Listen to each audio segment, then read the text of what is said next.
Welcome to the video. So today we are going to see relations and this is an important topic because ये exam में पूछ लेता है. So we are going to see few relation. देखो अभी इससे हमने central moment पढ़ा था जिसको मोमेंट अबाउट मीन बोलते हैं. जिसका फॉर्मूला मैंने आपको बताया था कि summation F x minus x bar power R summation F, इसको बोलते हैं मोमेंट अबाउट मीन.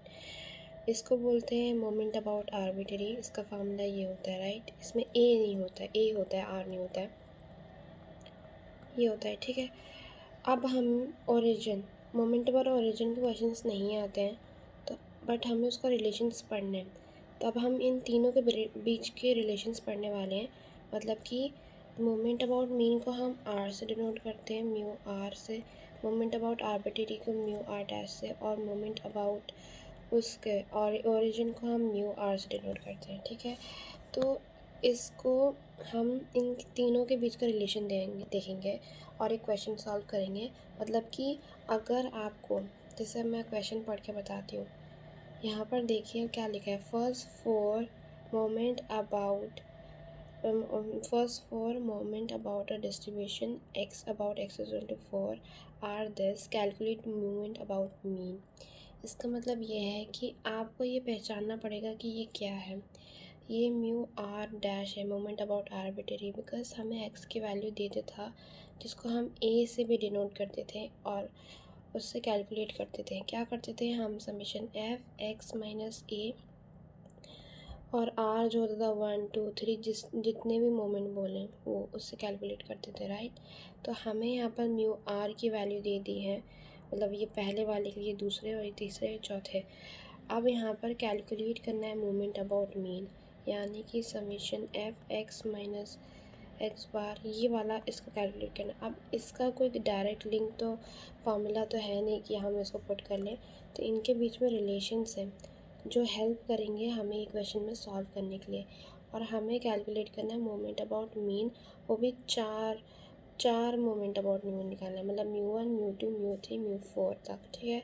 तो इसके लिए आप फार्मूला देख सकते हो. मतलब कि अगर आपको जैसे यहाँ पर अभी हमें यहाँ पर म्यू आर दे दिए, mu R dash moment about arbitrary, और म्यू आर निकालना है यानी कि मोमेंट अबाउट मीन. तो उसके लिए म्यू 1 तो ऑब्वियसली आपको पता है, लास्ट वीडियो में बताया था, 0 होता है. तो आपको क्या करना है, फॉर्मूला ये याद कर लेना है. मेरे पास एक शॉर्ट ट्रिक है, मतलब कैसे याद कर सकते हो. कोई सेंस नहीं बनाती हो trick, but you can also मतलब याद कर सकते हो. देखो म्यू 1 तो ऑलरेडी 0 होता है, ठीक है. अब क्या होता है, म्यू 2 माइनस म्यू 1 का होल स्क्वायर, ये याद कर लो, म्यू 3. अब मैंने थोड़ा सा दिमाग लगाया. अगर आप देखो म्यू 3 है यहाँ पर, ठीक है. म्यू 3 डैश लिखा आपने, that mean moment about arbitrary. उसके बाद यहाँ पर 3 है तो 3 लिखो, ठीक है. अब आपको पता है कि 3 कैसे बना सकते हैं, मतलब 2 + 1 करके 3 हो जाएगा, राइट. तो म्यू 1, ठीक है, म्यू 2 लिख दो, म्यू 1 मतलब इनको ऐड करके 3 बनेगा, तो ऐसे कर सकते हो. फिर 2 याद रख लो एंड म्यू 1, ठीक है. फिर उस यहाँ पर क्यूब, मतलब 3 है तो यहाँ पर उसका क्यूब होगा, ठीक है. ऐसे याद रख सकते हो. I know it doesn't make sense but still एक ट्रिक है, ऐसे याद रह सकता है. फिर म्यू 4, ठीक है. अगर देखो यहाँ पर तो म्यू 4 का है तो म्यू 4 से स्टार्ट करेंगे. यहाँ पर 4 है तो 4 लिखेंगे. अब 4 कैसे बन सकता है बताओ. 3 + 1 करेंगे तो 4 बन जाएगा, राइट. तो पहले वाला 3 म्यू 3 लिखेंगे, म्यू 1 लिखेंगे, ठीक है. एंड यहाँ पर याद रखना पड़ेगा 6 को, ठीक है. और यहाँ पर आप देखो एक चीज़, जैसे यहाँ पर हम करते थे, जैसे यहाँ पर तो आपको म्यू 2 म्यू 1 लिखना पड़ेगा, ठीक है. अब यहाँ पर कोई वो लॉजिक नहीं बन रहा है कि 2 + 1 करके 6 बन रहा है, ऐसा कुछ नहीं होता. यहाँ पर आपको ये चीज़ याद रखना है कि आपको म्यू 2 आएगा और म्यू 1 आएगा, और जब 1 वाला होगा, म्यू 1 वाला टर्म होगा, उसका स्क्वायर करना पड़ेगा, ठीक है. और फिर लास्ट में आपको याद रखना पड़ेगा कि माइनस के साथ 3, और फिर यहाँ पर 4 है तो उसकी पावर 4 लिख देंगे, ठीक है. ऐसे याद कर लें. अब दूसरे वाले जो है ना वो आसानी से याद हो जाएंगे अगर आपको पहला वाला याद हो गया. देखो म्यू, जैसे अगर आपको मोमेंट अबाउट ओरिजिन दिया हुआ, लाइक सपोज आपको मीन दे दिया, मोमेंट अबाउट मीन, और आपको म्यू आर बोल रहा है, that means moment about origin calculate करना है. तो आप कैसे करोगे, इसके बीच का रिलेशन सिंपल है. म्यू 1 याद रख लो, एक्स बार मतलब मीन होगा.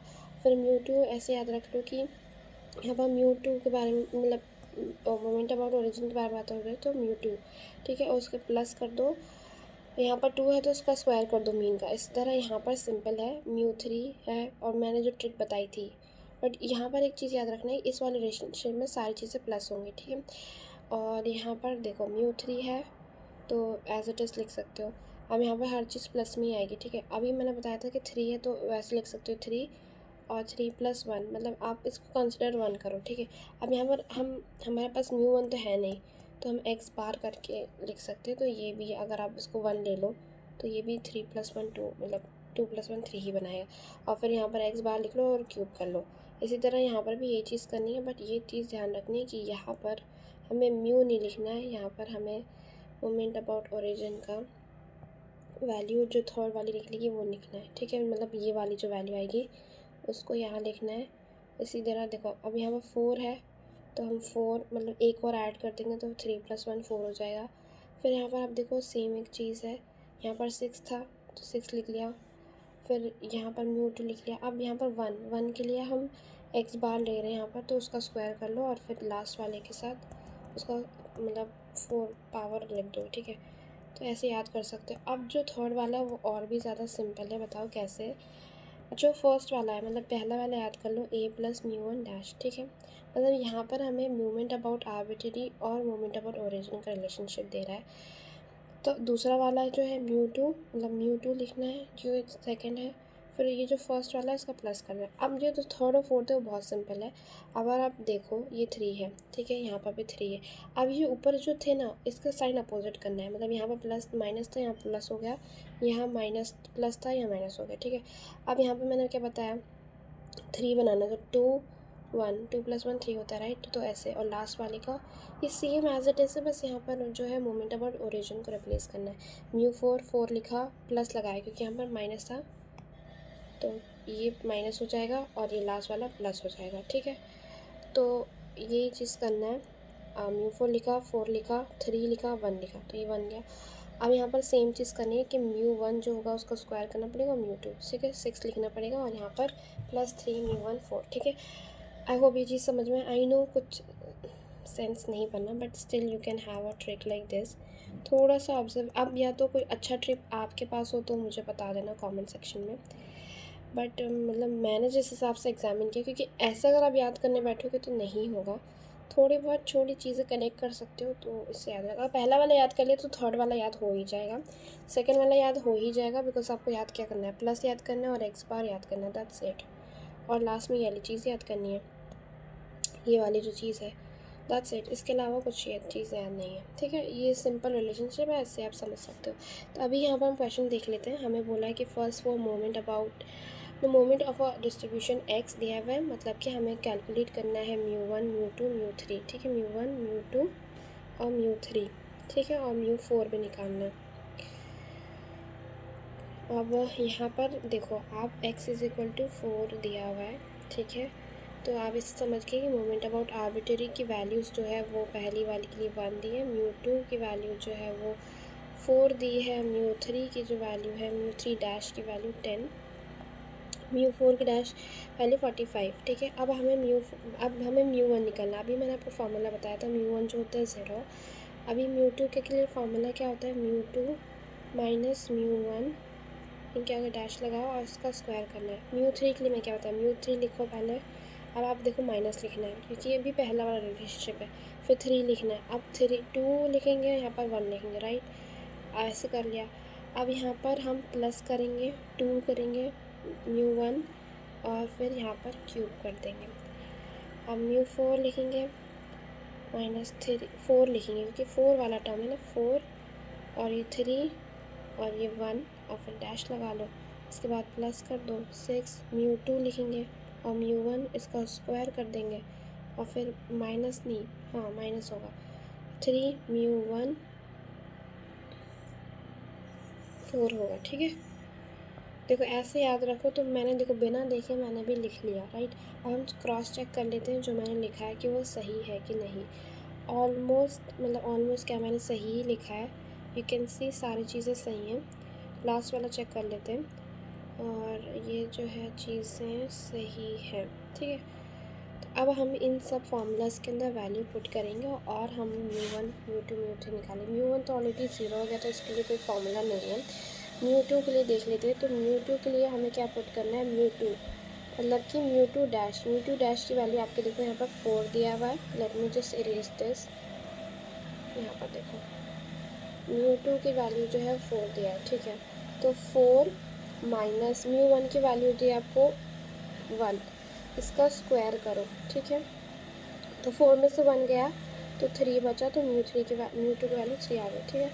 अब μ3 देख लेते हैं। इसमें 3 की वैल्यू μ3 डैश की वैल्यू 10 है।